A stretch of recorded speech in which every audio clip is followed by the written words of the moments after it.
Welcome to TV. దక్షిణ కాశీగా పేరుగాంచిన వేములవాడ పుణ్యక్షేత్రంలో అంగరంగ వైభవంగా శివరాత్రి వేడుకలు జరుగుతున్నాయి. మనతో పాటు ప్రభుత్వ వైపు వేములవాడ శాసనసభ్యులు ఆది శ్రీనివాస్ గారు ఉన్నారు. వారితో మాట్లాడదాం. భక్తులకు ఎటువంటి సౌకర్యాలు ఏర్పాటు చేశారని. అన్న నమస్తే, ముందుగా మహాశివరాత్రి శుభాకాంక్షలు. మీకు కూడా మహాశివరాత్రి శుభాకాంక్షలు. మీ టీవీ ద్వారా యోయో టీవీ ద్వారా ప్రజలందరూ కూడా మహాశివరాత్రి పర్వదిన సందర్భంగా శుభాకాంక్షలు తెలియజేస్తా ఉన్నాం. మా దక్షిణ కాశీ శ్రీ రాజన్న ఆలయం నుంచి అందరికీ మంచి జరగాల భగవంతుని సందర్భం ప్రార్థిస్తా ఉన్నాం. ఇటువంటి అరేంజ్మెంట్ చేశారన్న. ఇప్పుడు గత ప్రభుత్వం చూసుకున్నట్టయితే ఆ గత ప్రభుత్వానికి ఈ ప్రభుత్వానికి ఇప్పుడు డిఫరెన్స్ అంటే ఎలా అంటే వచ్చేటువంటి భక్తులకు మెరుగైనటువంటి రీతిలో సేవలు అందించాలని చెప్పిన దృక్పథంతో ఇప్పటికే ఈ ప్రభుత్వం గౌరవ జిల్లా కలెక్టర్ ఆధ్వర్యంలో సమీక్ష సమావేశాలు జరిపి ఆలయ కమిటీకి సంబంధించినటువంటి అధికారులు, ఈ రాష్ట్ర ప్రభుత్వం సంబంధించిన పలు విభాగాల అధికారులు అందరూ కూడా సంయుక్తంగా కలిసి ఇక్కడ ఈరోజు వచ్చేటువంటి భక్తులకు మెరుగైనటువంటి సేవలు అందించాలని చెప్పి తీసుకున్న నిర్ణయంలో భాగంగా ఈరోజు మీరే చూస్తారు క్యూ లైన్లు కూడా చకచకా నడుస్తూ ఉన్నాయి.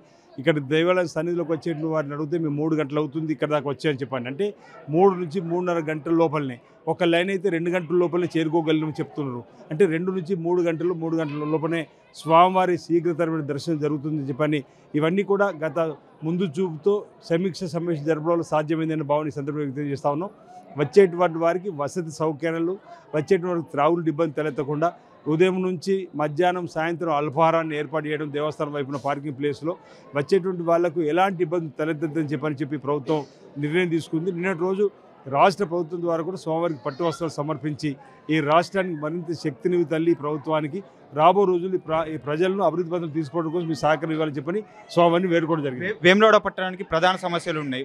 రోడ్ల వెడల్పు కావచ్చు, డ్రైనేజీ సమస్య కావచ్చు, వీటిని ఎలా తీర్చబోతున్నారు? ఇప్పుడు ప్రధానంగా బ్రిడ్జి నుంచి దేవాలయం సమీపం వరకు రోడ్డు వెడల్పుకు సంబంధించి 35 కోట్ల రూపాయలు నిధులు విడుదల చేయాలని చెప్పని సంబంధిత అధికారులకు గౌరవ ముఖ్యమంత్రి రేవంత్ రెడ్డి గారు వీటీడీఓ సమావేశంలో ఆదేశాలు ఇచ్చిండు. అదే వీటీడీఓ సమావేశంలో వేములవాడకు వచ్చి వెళ్ళిపోయిన 20 కోట్ల రూపాయల నిధులు కూడా మళ్ళీ విడుదల చేయడం జరిగింది. వచ్చి బ్యాంక్ ఖాతాలు పట్టి దాంతో అభివృద్ధి జరుగుతూ ఉంది. గుడి చెరువు మురుగు చెరువు అయింది, దాన్ని కూడా శుద్ధి చేయాలని చెప్పని ఎస్టీపీ నిధులు విడుదల చేయాలని చెప్పని గౌరవ ముఖ్యమంత్రి గారు కూడా తెలియజెప్పడం జరిగింది.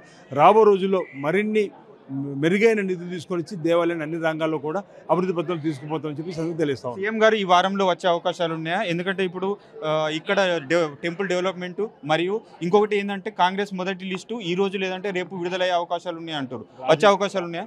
రాజకీయాలు తర్వాత నిన్నటి రోజే గౌరవ ముఖ్యమంత్రి గారు రాష్ట్ర ప్రభుత్వం ద్వారా పట్టు వస్త్రాలు తీసుకురావాల్సింది ఉండే జీవో కూడా వచ్చింది. వారికి అత్యవసర సమయం ఢిల్లీ ఉండడం వల్ల రాగలేకపోయారు.